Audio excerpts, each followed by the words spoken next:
Salutations readers, welcome to or welcome back to my channel. My name is Nkechi, and for today this is going to be the March and April reading wrap-up video. So, March and April. Very much heavy reading slump, just generally actually a slumpy period. So, not a lot of reading this time around. I think combined for the 2 months, I've read 11 books, which is a little bit less than January and February, but more than I expected despite being in a reading slump. So I have to take the wins for what I can get them, right? And even with that, sure, there's a lot less reading, but I did watch a lot of movies, but this is gonna be just a reading wrap up, not much about movies and stuff or TV shows. But I will say though that in the video description below, I will be linking to, I think, my spring diary video for the time, a Friday reads, and my recent ARC review video as well in the video description if you've not seen those videos. But let's actually start getting into the monthly stats. So we're gonna start with the month of March. In March, I read 5 books, DNFs 4, paused 2. I've read 924 pages, listened to 32.92 hours, and my average reading was a 4.5 stars. So pretty good actually. I also do want to just like quickly get through the books I've paused the DNFs. I don't really have much to really say on them, to be honest. In March, I paused Harmattan Seas by Tocho Nobuchi, which I got an ARC thanks to Tor Books. I will come back to this book because the book does come out in the end of May, so I have to come back to this ARC and I'm still interested in reading it. Same thing with Mutual Aid. I did get as an audiobook through Libro.fm. For some reason, I don't know, I just started reading it and then I just like didn't feel in the mood to continue. So I've been putting it on pause for a while and I hope to come back to it pretty soon. As far as the DNFs, Conversation with Friends by Sally Rooney. Very quick one on that one. Not gonna come back to that one. Rebel Sisters by Tocho Nobuchi, the sequel to War Girls. I do not care to continue on with that duology, so I'm DNFing this series. And then the first binding by R.R. Verdi. I had it physically, but then also had the audiobook. It was on pause for a very long time since the end of last year. I'm DNFing it solely because I just don't think I'm ever gonna come back to it. I have no interest in it. And then in Duke by Default by Alyssa Cole. This is the second book in the Reluctant to Royal series. I was just not really invested enough in the main character here or her love interest. I just was not interested in their romance at all. So I'm just putting that book down. But that's it as far as pauses and DNFs. Now let's actually get into the reviews. So first up, I start off March with The Oath by T.M. Richardson. This is the first book in an erotic romance series. I think it's only 3 books. This one is pretty much a Why I Choose novel where the main girl here is in her 40s. She's been taking care of her husband who has this terminal illness. And his dying wish was for his 3 closest friends to pretty much take care of the main girl here and all kinds of needs, including sexual and romantic needs. So yeah, this one's a nice one. I'm not really one for erotica, honestly, but I was genuinely surprised at how much I was really endeared with the romance between, I think, Tatum, Miles, Deacon, and Cassidy, all 4 of them. I gave it 3.5 stars, especially for Tatum to even get into the idea of this situation, because it was not something she even particularly, she wasn't sure she really wanted it, but it did have some similar trappings of like a 3rd act breakup and stuff, which was really annoying. I really did not like the 3rd act breakup. Even though this is a Why I Choose novel, I was really hoping that all of the guys would be like queer and stuff. There's only 2 of them that like had a past history with each other. There's only 1 guy that's straight, and I was like, I kind of wanted all 3 of them to be queer, but whatever. Anyways, I do recommend it though, for sure. Next up, I read Pride and Prejudice by Jane Austen. This is my first time ever reading anything from Jane Austen. This is I think a well-known classic, and a lot of people know about Elizabeth Bennet, Mr. Darcy, and all the things, which is what I really knew about it, to be honest. That's the only thing I knew was about Elizabeth Bennet and Mr. Darcy falling in love. What I did not know was that we also get a pretty good a certain amount of focus as well with like the rest of the Bennet family. Not so much on all the Bennet's daughters though, just the ones that Lizzie was more closest to, which is her older sister Jane. And then of course we have what's going on with the younger 2 Bennet daughters, Lydia and Kitty. And then poor Mary. I'm just like, dang, Mary's the middle one, and I don't know, I didn't get much with her. And then we have Mrs. Bennet and Mr. Bennet. Honestly, it was just a really nice novel, actually. And I was so surprised on how quickly I read it. Like, I read it in 3 days. I had the audiobook, but I was not expecting myself to read this book in, like, 3 days. So, I had to get a physical copy for myself, and I really do want to reread it. And yes, I have seen the 2005 adaptation. I did really enjoy it. I see why a lot of people really love that adaptation. I give this one 4.75 stars. I did think this was really slow though. It was slower than I expected, but because my reading was already slow as it was, I think it helped me to just get through how slow it was, even though I read it really fast. So I know that sounds like an oxymoron, but in my mind, it kind of makes sense. I don't know. I was just so enamored. I really liked on how headstrong and witty Lizzie Bennet was in this novel. So that also helped me with my enjoyment, because I really do love me some witty characters and definitely love me some headstrong women, especially as main characters. So that really helped. And then I do understand why people really love Mr. Darcy. I won't say he's my favorite of a love interest, but I think he fits well with Elizabeth Bennet. So I have nothing to really say against about their romance. I think it was really nice, and I did enjoy the writing, and I want to read more by Jane Austen. Next up, I read Get a Life, Chloe Brown by Talia Hibbert. It's the first book in the Brown Sisters trilogy, where we find Chloe Brown,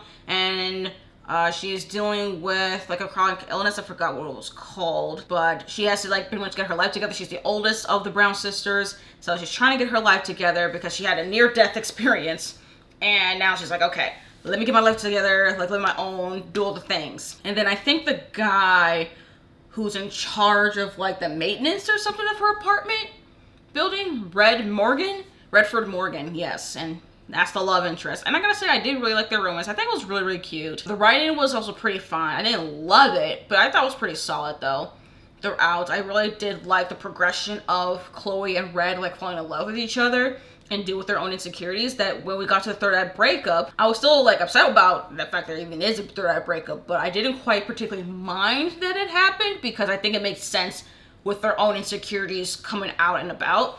So yeah, I really did enjoy this one. I give it 4.5 stars. I don't think it was perfect romance for me, but it definitely enticed me to read more by Talia Hibbert though in the future, and to continue on with this trilogy. And then I started reading books for the Trans Rights Readathon, so the next couple books here are just books that fit for that. So one of them was Louise Ortega's Survival Club by Senora Reyes.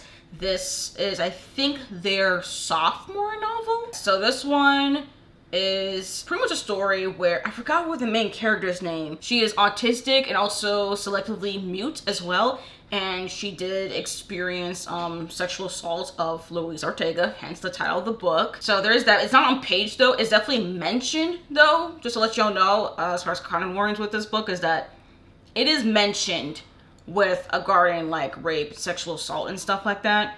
None of it is on page at all, but it's a major theme and major discussion throughout the book. And that's actually really like the thesis about this book, as far as like sexual assault, rape culture, building community and stuff like that, and taking down people like that. So I really appreciate how Senora Reyes's writing really handled that topic.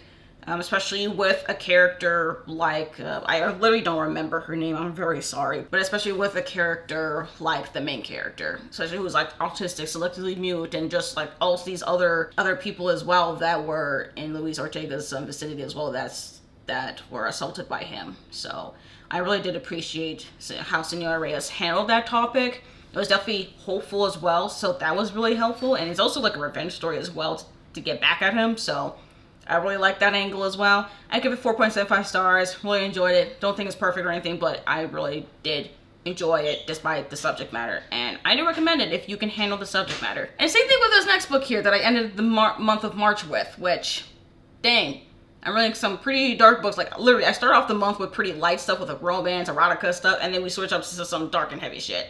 Like after Louise Ortega, I went to like Little Rock by Quickie and Mezzi, which if anyone knows, there's a lot of references of sexual violence here, so a choice. But Little Rock by Quickie Mezzi is Quickie Mezzi's 8th novel that came out last summer. And this is pretty much a story about basically rocks, but also corruption, the darkness, the sticky, gross, dark ooze that's inside of a human that is always within everyone and anyone, and how you try to move through the world and how you deal with that really influences the kind of choices you would make and how that affects other people. That's really, I think, the point of a book like Little Rot. Now, I do remember when the book came out, a lot of people were not really vibing with it, but then again, that happens with every single time a Quickie Mezzi publishes a book anyways. But for sure with Little Rot, it was definitely one that I saw a lot of people were pretty mixed with. It did leave me hesitant, which is why I didn't read it in 2024, but also there was only one book of theirs that came out last year. But with this one, I really am glad that I did read it though, because A Quick Miss just does not disappoint. The way that they write, the way that they write characters really helps me to like see them as like not just real people, but also to somewhat even empathize with them, even the ones that I generally do not like. Like I don't think I really actually liked any character here. I think there's one I definitely really like. Maybe it was one that I kinda liked, but still, like everyone else, I'm like, we would not be friends at all. Like, I won't even want to be near you kind of people here. Like, ooh, the things that people do in this book.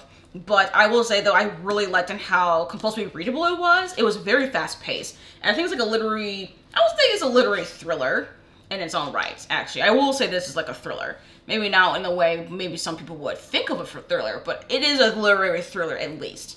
And I really liked how Emezi also featured a lot of like queer characters, even a couple trans characters as well, and different like kinds of people as well, especially in this fictional city of, what was it, New Lagos? Is that what it's called? But regardless, though, I did really enjoy my time with it. I do recommend the audiobook as well. The audiobook was definitely very, very helpful. I did appreciate the narrator's performance.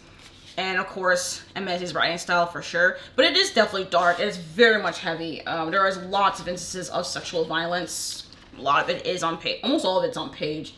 There's murder. There's an instance of pedophilia. There's trafficking, drug abuse, homophobia, bullshit abuse, transphobia. There's a lot, y'all. It's a lot. Truly is a lot, but I do see that there is a point here though, which I can see for some people this might be one for them to avoid, but I think that it was really good. And yeah, I give this book 5 stars.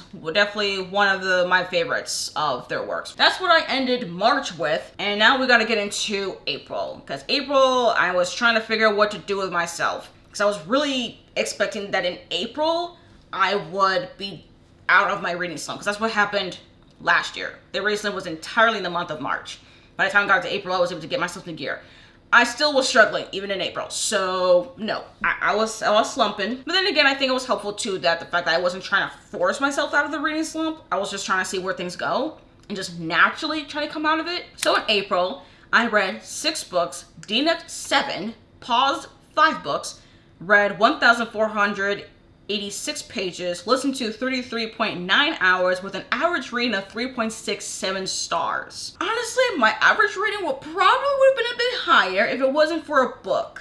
Maybe 2, but definitely one book in particular, I would have had a higher average rating in April. But anyways, let's actually quickly talk about the books I've paused and DNF'd very, very quickly. So as pause, I did pause Lights in Gaza, Writings Born in Fire. I paused it because I was not quite in the mood for it. I wasn't in the headspace for it, and I was borrowing from my library, so I need to re-borrow the audiobook for it. Same thing with like Paladin's Hope by T. Kingfisher, the 3rd book in the Stain and Steel series. I still really want to continue on with that series, but I think I may have to get the audiobook, but I really don't particularly love the narrator's narration voice, so I'm going to probably go back to the ebook again. Also pause Vagabonds as well. I still have that book physically, and I just wasn't quite in the mood for the writing of that story. Dust Settles North, I got as an arc through Bindery. I also paused on that one as well. I just wasn't quite in the mood for that story. Hopefully I'll come back to it soon. Same thing with Mbessa, Chosen of the Wolf. Originally, I was borrowing the audiobook from my library, but then I purchased an audiobook because I actually really do like the audiobook. But I really was not in the mood for Mbessa at the time either, because that was really when I was still struggling with if I was still in the mood for fantasy or not. So, not quite with Mbessa, but I do think I'll come back to it pretty soon. And as far as books I DNF'd, though, Great Involved In by Rebecca K. Riley, I wasn't quite in the mood. I didn't really particularly love the writing or the sense of humor. I know there's definitely people who've read it who really like the sense of humor in the book, but I particularly wasn't moved by it, so I DNF'd it. The Tusks of Extinction by Ray Naylor. This was a very short novella, sci-fi novella. I just did not care for this one, unfortunately. I had it as an ebook and as an audiobook, and I really did not like the audiobook production at all, but also I wasn't quite enamored with the writing either, so I DNF'd it. Blood of the Roots by Ladarian Williams. This was a book I was borrowing with my mom, but I actually ended up just DNFing it. I put it on pause for a very long time. Like, I've been put that book on pause for a couple months. I was not enticed to return to it, so I just left it alone. The Prince Without Sorrow by Matsuri Sakara. I personally was just It's just not for me, honestly. The world is interesting. I just didn't care for characters or the motivations. I was actually kind of bored by it. So I just wanted to just put the book down, even though I got it as an e-arc from Harper Voyager. So moving on from that. The Truth According to Ember by Dani. I was really intrigued with this one because of the fact that it was the first traditionally published rom-com written by an Indigenous author featuring Indigenous main characters and a love interest. So I was like, okay, well, let me give this a shot. Particularly, I was not here for the main character. I mean, it was getting way too ridiculous for me. I was like, okay, this is being way too ridiculous. I'm just not here for it. So I put it down pretty quickly. Same thing with Upon a Starlit Tide by Kel Woods. I got his advanced listening copy from Macmillan Audio. This one was just not really for me. The mixture of Cinderella and The Little Mermaid was not working for me. And then Make Room for Love by Darcy Liao. This one, I think it was just the writing. I didn't particularly like the writing, so I also had to quickly DNF this one, which was actually one I really wanted to read for the Trans Rights Readathon, but it just did not work with my brain. But anyways, that's it as far as the DNFs and the pauses. Now let's actually get into the reviews. First up is Most Ardently, a Pride and Prejudice remix by Gabe Colnevoa. This one is part of like the remixed classics series pretty much, and of course I read one that's a Pride and Prejudice one, since it features our main character as a trans man instead. And I liked it. I think I actually liked it. I liked how it was distinctly different from Pride and Prejudice enough, but still had enough of the plot beats and characters and personalities of the original story that for anyone who's read Pride and Prejudice, they can still appreciate. And for anyone who's never read Pride and Prejudice, they can still like understand what's going on. And I definitely liked how the story would definitely have to change because our main character was a trans man. And I did like Oliver Bennett in this story as well. I did really like him. I did also like on how he was able to meet and get closer with Mr. Darcy as well. I actually, this is one thing for sure that as far as the original story, I wish I got a little bit more of, but it was the original Pride and Prejudice is very much limited. We don't get much perspective of anyone outside of our main character, Lizzie Bennet, which I think makes sense for what Jane Austen was going for.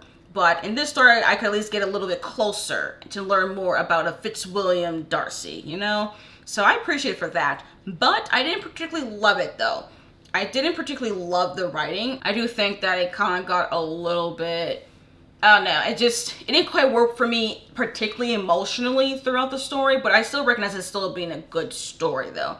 I think the book did provide content warnings, because I don't remember content warnings on the top of my head, but I did think it was really good. It originally was for the Trans Rights Readathon TBR, but I finished it in April instead of March. But I will count it though as far as like Trans Rights Readathon number of books I've read, because I was mostly reading that book during the readathon time, so that's why I'm putting my brain, okay? Nonetheless, I give this book 4 stars. I definitely recommend it, especially if you are a fan of the original Pride and Prejudice. I think it's a really interesting take on the original story. And then after that, I guess I wanted to read another like retelling of a different kind of classic. I read Don't Sleep with the Dead by Nevo. This I got as an e-arc and an advanced listening copy from the publisher. So Tor.com for the e-arc, Macmillan Audio for the ALC.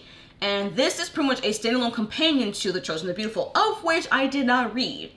And I will say, for someone who did not read The Chosen the Beautiful, just went with Don't Sleep with the Dead, there is enough in here to at least understand what's going on to a certain point. But I do think it is best if you've read The Chosen the Beautiful before reading this, because I don't have much actually to say, since I was mostly just confused. I was not aware of the world or the characters or any of the things. And it's also been a very long time since I even read The Great Gatsby. But based on what I understand from The Chosen the Beautiful, though, was focusing more on Jordan, and Don't Sleep with the Dead was focusing more on Nick and his relationship with Jay Gatsby. Which, despite the fact that I did not understand what was going on, Nevo cannot write a bad book. So I was like, okay, I'm not sure what's quite going on here, or how the paper soldier magic things work, because I didn't even know that was the magic system from The Chosen the Beautiful at all. Like, there was just so much about this stuff I did not understand because I didn't read that book, but there's still enough for me to at least appreciate with this novella. So I really appreciate how Nevo saw New York City in this version of the world. Like, it was so fascinating. I really love, of course, Nevo's writing style. Really, really good. And I also like how, like, she brought more life to, like, the story of The Great Gatsby with, like, Nick's perspective, And there's also a little bit with like Jake Gatsby as well, and just like the magic as well is really interesting, and the time period. It was also really interesting too, because I think it takes place, this book anyways, took place in like the 1930s. So definitely after World War One for sure, but also getting closer to World War Two. So writing a story in that kind of like time period was very, very interesting. And also actually was during the Great Depression. Yeah, there was a lot of interesting things here. Very much fascinating. Definitely plan on reading The Chosen and Beautiful though, like soon, because this novella was so good, and I think I would have appreciated it way more if I actually read The Chosen and Beautiful first. So I give it 4.25 stars. I'm definitely going to read The Chosen and Beautiful, and maybe also go back to reread Don't Sleep with the Dead to get a better appreciation for it, because it was just really good, and I really recommend it, especially the audiobook. Then after that, I pretty much went into a whole different kind of pivot, because I don't know, I guess I was not in the mood for fantasy anymore, and I went to just some literary fiction that I did not realize was also a romance. And that is with Beautiful World, Where Are You? By Sally Rooney. My first Sally Rooney that I actually finished. So, Beautiful World, Where Are You? Before Intermezzo came out, I think this was the one that more people did not like. I think. This one we're following like 4 characters, but really we're following 2 characters, mostly in perspective. We're following Alice, who's a novelist, kind of like giving Sally Rooney though, because like she was like a best-selling novelist with a lot of money and stuff. And she meets Felix from like, who works at a warehouse on this dating app kind of thing. And then in Dublin, we have Eileen, who is friends with Alice, who's getting over a breakup. But then she gets back into like flirting with this older guy named Simon, who's a politician. And they've known each other since Eileen was a teenager. I like this one more than I thought I would. I really wasn't sure what I would think about Beautiful World, Where Are You, honestly. But I will say the audiobook was really helpful, because I don't know, there's something about Sally Rooney's writing that I don't quite get the Irish, like, I don't know, much of an Irish voice, because I don't really read books. I don't think I've ever really read a book written by an Irish author that at least I can tell specifically. So definitely first time with Sally Rooney. And with the cadence here with her writing style, I wasn't quite sure emotionally what to get from her, but then again, I actually learned pretty quickly that the Sally Rooney's writing is more straightforward, blunt, and direct. So definitely a writing style I'm not used to. I'm used to descriptive, emotional, lyrical kind of writing. This is just straightforward, direct, in your face, all the things. But there's definitely some emotions going on here for sure. And it felt very real to me. Like I'm like, yeah, these are actually kind of like thoughts and actions that make sense and very much real. I did also like the fact that we get every other chapter, for the most part anyways, in this novel, we get of emails sent between Alice and Eileen as well, about just musings, like what they think in their own head, maybe like critiques on life and politics and stuff like that. I did like those bits for sure. I think the emails actually really got me personally, because other than that, I actually did think that the characters were interesting. I was still intrigued with where their story was going, but I didn't particularly love this story either, especially since I didn't really realize that this was actually a romance. I just thought this was contemporary lit fic. It wasn't until I looked on Storygraph, I was like, wait, romance? This is a romance tag? And then also I was reading with a lot of like sex scenes. So that also made me go, oh, okay, I guess this is a romance, I guess. I don't know, I was not expecting that, to be quite honest. So yeah, there's a lot of sexual content here. What other content? There's also talks about like suicidality as well, with some suicidal thoughts. So fair warning on that, and previous or past toxic relationship and toxic friendship, even actually current because the friendship between Eileen and Alice is also not the healthiest, but also Eileen's relationship to Simon was very questionable. I'm kind of looking like, I don't think you two should even be near each other, but what do I know? I don't know. Like, I was really actually surprised at the fact this was a romance, because these two, like Alice, Felix, Eileen, Simon, they do end up together. That's not really much of a spoiler, since this is supposed to be romance, but I didn't like that fact. I actually would have preferred if those 4 did not end up with each other. If they did not end up with each other, I think I would have rated it just a little bit higher, at least 4 stars. But because they all ended up together, I was kind of like, I was really hoping that they don't, but we're here. We're here. And also the last 2 chapters really confused me, because like, I know this book came out in 2021, but it was really weird to hear like talk about like lockdown and quarantine at the last 2 chapters. Like, that really confused me. But regardless though, I did enjoy it. I did like Cyrene's writing style more than I thought I would. I did find her characters more intriguing, at least this time around with Beautiful World, Where Are You? And I did feel like the characters were a little bit relatable as far as their own sense of the fact that they're in their late 20s, almost reaching 30. There's some uncertainty. They're not sure what to do with themselves and wondering about the life choices and things. So yeah, I feel that's a little bit relatable to me. So we're here. Anyways, I gave this book 3.75 stars. I do recommend checking out Beautiful World, Where Are You if you are curious about it. Personally, I don't know. When it comes to sci reading though, I think it's going to be a hit or miss regardless of which book you start off with. But I am glad though that the one I actually ended up finishing, I at least enjoyed enough to own a physical copy. Because, I don't know, I was entertaining my way through this stuff now. And yeah, this one is one I'm like, yeah, okay. This one I actually would love to have a physical copy of. So after Beautiful World, Where Are You, I read Chlorine by Jade Song, and this was actually my favorite of the month. This is the one that I've heard so much about since it came out, and I wasn't sure if I even wanted to read something like it, but I'm really glad I read it now though. Definitely wish I read it sooner, but I'm glad I read it now. This one is very weird. Like, main girl here wants to become a mermaid. Okay, she's obsessed with swimming. She doesn't love swimming. She's obsessed with swimming. And it is also a coming of age tale as well. Coming of age of like when she was really young to like becoming a teenager and stuff like that. This is also like a queer coming of age as well. So that was also really interesting, especially with the mermaid twist here. Very much an allegory of queer coming of age as well. But also there is a lot of, it's very literary horror. Like, it's very, very gory. There's some body horror here. There's some gory stuff going on here. There's a scene with guarding a tampon. It was so weird. But I loved it though. I really loved it. Okay, I love the horror bits in this novel. Like, I realize that I am definitely a literary horror reader. Okay, I really do. Especially if it's queer. Like, queer literary horror, I'm just here for it. Especially if it's a coming of age tale, I was here for it, okay? Totally here for it. Now, I did give the book 4.5 stars though, because there was this, we do get excerpts from like another character that was following along with our main character here that I didn't particularly love the narration for, honestly, because it had 2 narrators. I read this book via audio. And it had 2 narrators. We have our main narrator, which I was very fine with as far as the voice and narration style and all the things. But the other one really irritated me. I didn't like how the cadence was so slow in comparison to the other narrator. So that wasn't helpful for me. Like, I literally had to sped up the audiobook for those bits and I had to slow down the audiobook for the other bit, for the majority of this book. But so I didn't particularly love that bit, but I really did love reading Chlorine though. 4.5 stars, but honestly, if I read more with so with my eyeballs, I think I would have rated it a little bit higher. Because this book was so weird, and I want to read more about this from this author. I'm so glad that she is coming out with more books in the next year or so. So looking forward to those books, because this was really, really, really good.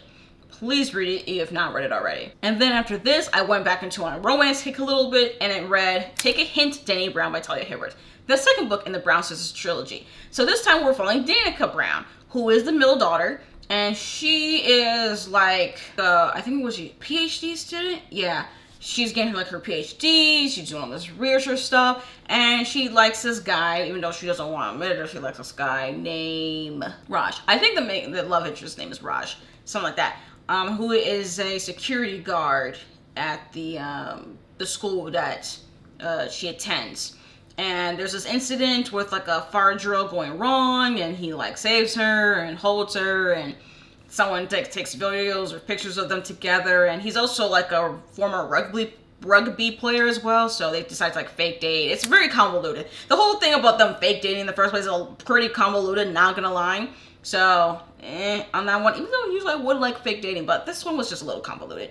I did think that they were cute together though, even with their fake dating, but I didn't particularly like Danica's character in this one, unfortunately. She really did irritate me, not gonna lie. And I think it also didn't help with the fact that Raj was such a really intriguing male love interest, honestly. It's like how much he really done so much work with himself to like be in tune with his own emotions. understanding like his own coping mechanisms and his triggers of anxiety, because he has generalized anxiety disorder. So how he deals with that as well, and how he's trying to be emotionally mature and all the things from Raj was just so really nice. I like his character so much. And then with Danica, she was very much reluctant regarding her emotions, and it really irritated me on how much she really did not want to attune with her own emotions. That with Raj, it felt like he was doing a lot of the heavy lifting on her emotional insecurities. It was really irritating for the most part. So I didn't really particularly love this installment in the Brown Sisters trilogy. I still think they're still cute together though, but Danica Brown has a lot of work to do. So I give this one 3.5 stars. I still want to continue on with the series. I do, and I will be reading After Age Eve Brown for sure. I mean, reading Eve's book now. I gotta know about the youngest Brown sister. But with this middle one, I don't know. Maybe I was just so much enamored with Chloe Brown that with Danica Brown, I felt a little bit disappointed. Not gonna lie. Alright, now last but definitely least for this month and for this entire wrap up so far this year, I have to talk about, briefly though, A Drop of Corruption by Robert Jackson Bennett. I already have an ARC review video of this book, okay? Because I got an e-ARC from Del Rey. It was one of my, I think it was probably the most anticipated sequel for me this year. Because I really did love reading The Tainted Cup. And then I read this, and I was really disappointed. I already have a video of it, so please check out the video description down below. I truly am done with Robert Jackson Bennett. I'm not gonna continue on with this series at all. I'm definitely not gonna read more from him. I'm done. But anyways, that is it, y'all. That is all the books that I read in the past couple of months. So I definitely got through some books that I have here physically. You know, I've read books that were more recent editions, and one that's been in the TBR for nearly a year. So we're making progress on the physical TBR so far. And I am thinking as well that for May, we're also on track to getting through that physical TBR as well, which I'm really much grateful for. But yeah, as far as what I have physically, yo, I can recommend all this stuff here except for Drop of Corruption. As far as like what books to recommend to y'all, I do recommend any book I've read in the past couple of months except for Drop of Corruption. That's the only one I do not recommend. But granted though, again, my thoughts on A Drop of Corruption is like a grain of salt compared to everyone else. So, you know, take actually my recommendations with a grain of salt because it might not work for you, but I have my opinions. Anyways, thank you all again for coming on to this video. Like if you like it, comment down below how was your reading during the months of March, April. How is May looking for you so far? If you're new here, you like my vibe and like this video, maybe consider subscribing. I would appreciate if you did subscribe. And if you made this far into the video, if you're not sure what to say, but you want to leave me an emoji to let me know you're here. Okay, I think in honor of the only 5-star book that I gave in the past couple of months, I think we should have a particular like mouth emoji. I think it's the one with like the vine of the lip, something like that. At least that's the one that I would like to have and see in the comments if you're not sure what to say in honor of Little Rot. Anyways, thank you all again for coming on to this video, and I hope to see you on my next one. Bye!